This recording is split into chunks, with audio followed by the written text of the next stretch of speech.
Okey, ini satu lagi soalan tentang masalah payudara. Ini datangnya daripada soalan tanya Dr. Nur. Korang boleh tengok link dekat bio, okey? So soalan ni datangnya daripada seorang wanita berumur 43 tahun.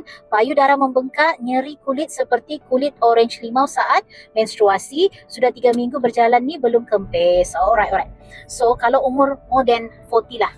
Nasihat Kak Nur, first kita kena pastikan dulu bukan melibatkan kanser payudara. Ya, lagi-lagi kalau kata macam kulit orange limau tu, itu yang Kak Nur risau sebenarnya, kanser payudara. Itu yang first yang kita kena make sure ya.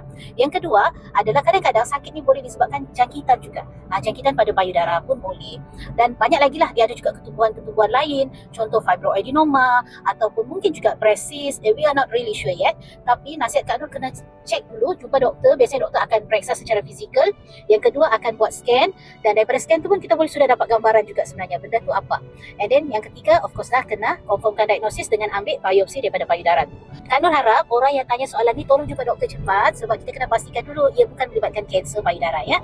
So harap video ni dapat bantu, sharing santai, ilmu sampai. Okay, so bagi yang nak tanya soalan, jangan PM, jangan DM, tolong klik link dekat bio. Okay.